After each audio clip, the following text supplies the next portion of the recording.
Guardians of the Galaxy Volume 3 is the final movie with this version of the Guardians, but also it's the final Marvel movie directed and written by James Gunn before he works full-time at DC. Now, I've been looking forward to this one for quite a while, not because it's a Marvel movie, simply the fact it's done by James Gunn.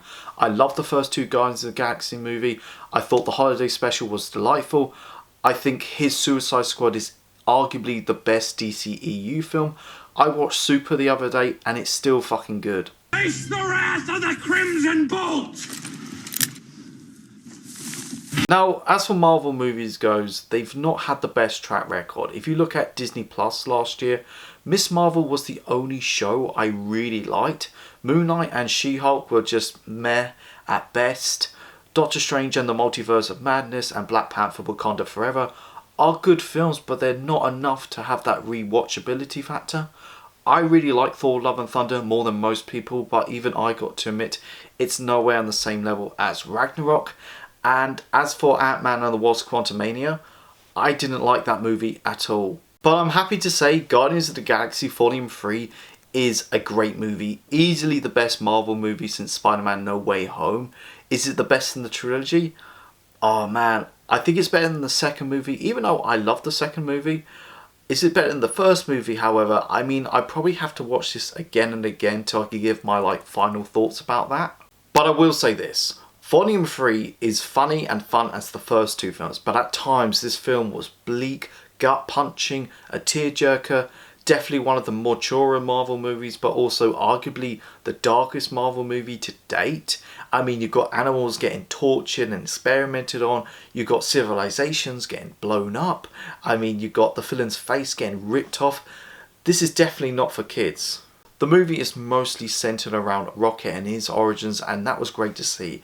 That was mostly the emotional core of the movie, but the rest of the Guardians aren't pushed to the side, and that was the thing I was worried about, because they have at least one moment to shine, and like Drax interacting with the children, that was my favourite character moment apart from the Rocket stuff. Just like the previous two movies, it has a great soundtrack, it has great action, but what I love about these films, the beauty about them, is that apart from the Gamora stuff of course, but they don't connect all that much to the rest of the MCU, and all the better for it. I think they do their own thing, and they don't get pandered by the rest of the MCU, and they just focus on what makes them so great.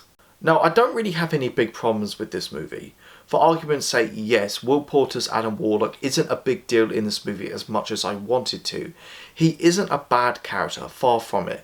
But when you've got so many other characters that are so more important than Adam Warlock, most of the time he's pushed to a side, but when he's on screen, he does have his moments. And Chukwudi Iwuji as High Evolutionary isn't anything groundbreaking, but at the same time he isn't anything terrible either.